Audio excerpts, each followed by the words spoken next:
Hey guys, welcome to my channel. My name is ReadingBear and I hope you are ready for some more stories. And today, we'll take a look at some new entitled people content. If you enjoyed my content, please don't forget to subscribe to my channel and post some bear emojis in the comment. And now, let's dive right into the stories. The first story is titled, Karen Tries to Cheat a Mechanic, Her Car Gets Towed and Crushed.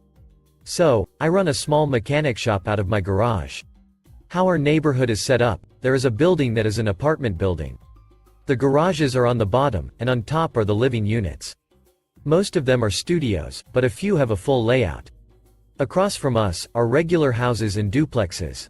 Although I do take cars of people that do not live in the neighborhood, a lot of my friends and neighbors will come to me if something is wrong with their car.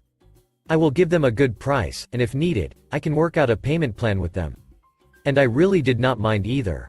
After all, I took care of 3 kids and my wife at one point solely on my income. My kids are grown and in college now, but the point is that I know what most people's priorities are and how hard it can be sometimes. Plus, it is not like we lived in the wealthiest neighborhood. I had a good relationship with a lot of people too through my little mechanic business. So, onto the juicy part of the story. A gentleman came in with a pretty nice car. I had recognized the guy, as he lived in one of the houses across the street. I did not recognize the car though, and upon talking to the guy, he had bought it used, and was excited to get it on the road. However, it needed some transmission work, and he said he always saw me working on cars so he thought he would give it a shot. Of course, I agreed. I was never one to turn down a job. So, I began working on his car a couple of days later after he dropped it off. His entire transmission had to be removed, disassembled, and reassembled. There were some small parts missing as well, but he had agreed to pay $1,500, so I replaced those for free. Anyways, it was a long process, but of course it puts food on the table for my wife and I, so it was worth it. I finished working on his car, and when I call him up to tell him his car is ready, I gently remind him of the price we agreed to pay. He had told me that something came up at work, and that he could only pay $400 now, and he would pay the rest of the money in a couple of weeks.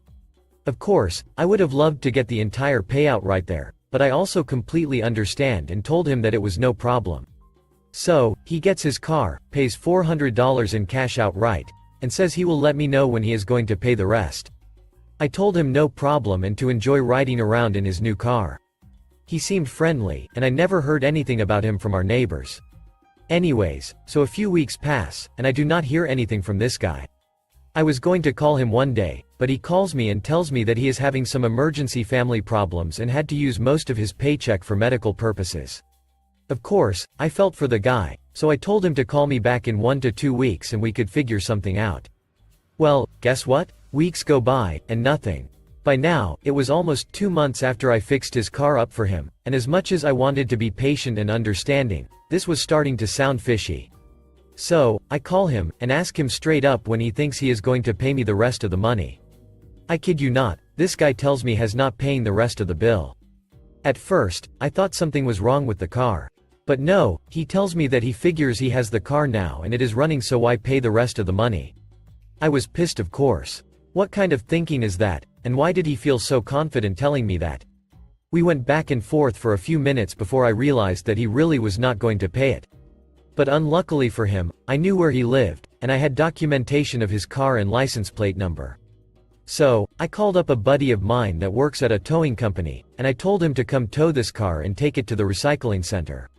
I then call the recycling center and tell them, hey, you are going to be getting a license plate XX from towing. When it gets there, I want you guys to crush and recycle it. Honestly, I was expecting to get in some kind of trouble for this.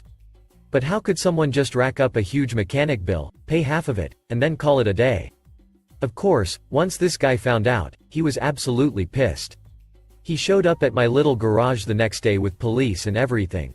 I was completely honest and told the police what happened and what I did. I even showed them documentation to prove I worked on his car, and we agreed on a payment amount.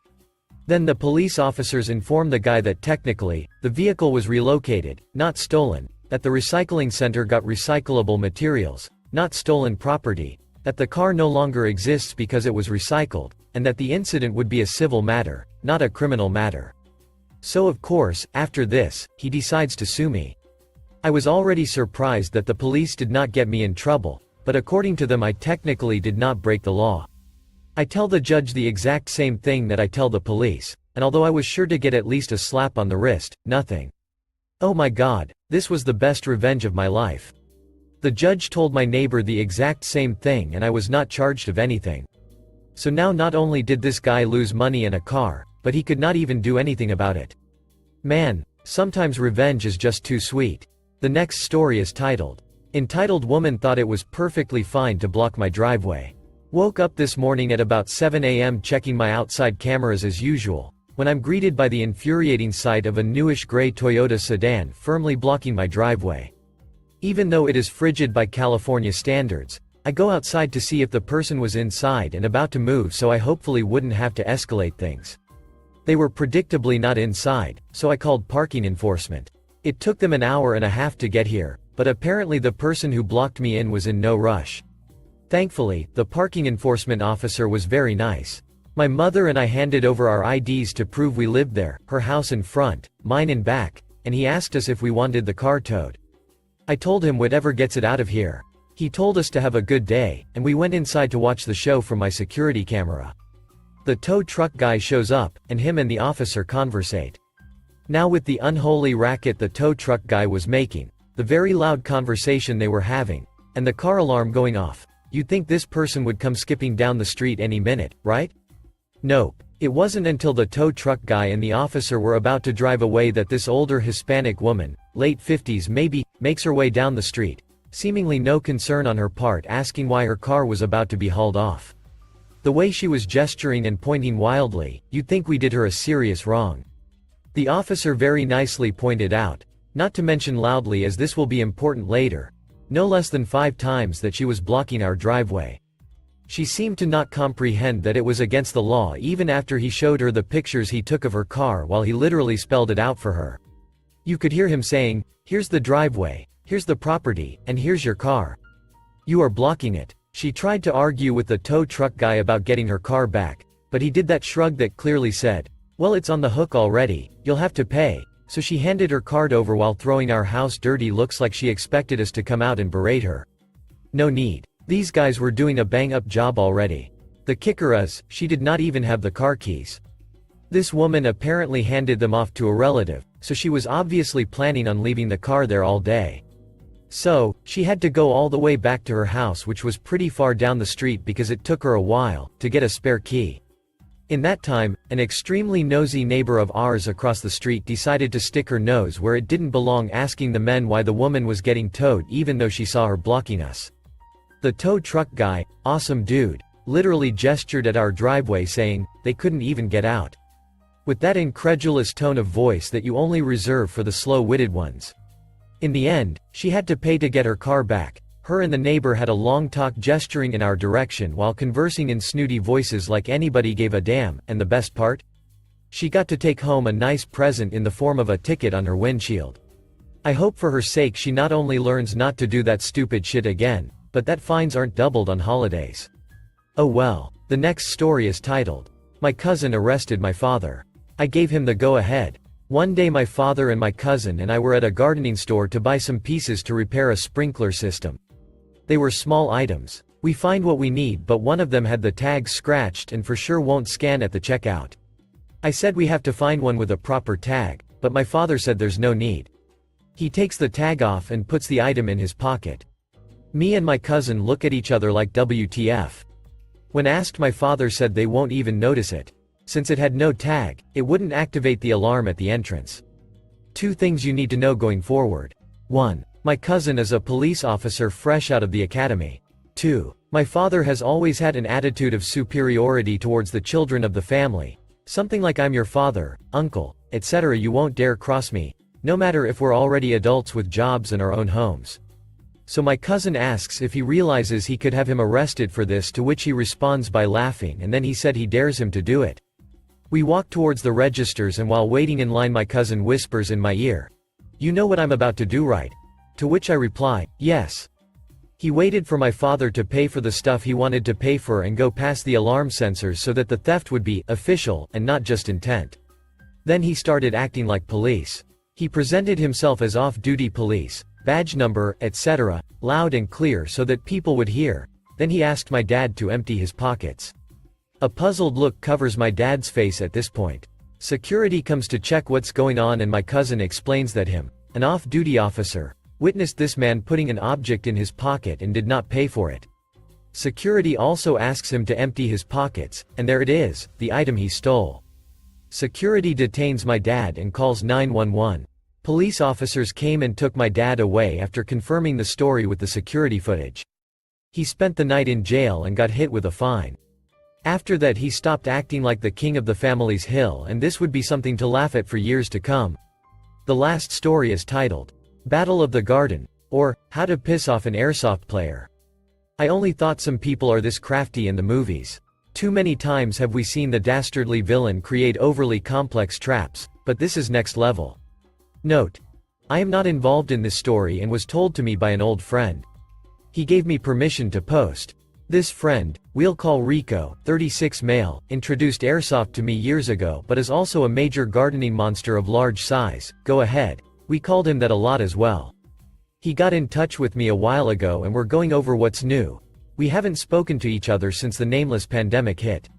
Rico explained that to help offset some of his costs prior to the nameless disease, he grew a garden of respectable size. While his girlfriend, now wife, loved flowers, he was into vegetable gardening and was looking forward to a wonderful harvest. When the nameless pandemic hit, he had a strong hunch about his garden getting hit by those who desire it. What made him think this? Well, one of his neighbors happens to vegetable garden as well but had the smarter investment of a greenhouse. The greenhouse was broken into and harvested to hell. No idea who hit it. Rico was now concerned that his garden might get hit. Because of this nameless pandemic, most airsoft fields closed and that left his physical activity ruined for the most part. To combat his quarantine body, he set up a small gym station in his basement and began to work out again. During a water break, he heard some noise from his garden, the voices of young teens in his backyard. He ran towards the door to see who got over the fence, only to discover his garden was hit. Fortunately, barely as they had just got there. His potatoes were taken, and they had just started going on his tomatoes before they heard him and booked it. Over the back fence. Rico was pissed that he got hit but now had a solid idea who the culprits were. The kids of vegan Karen, or VK, for short.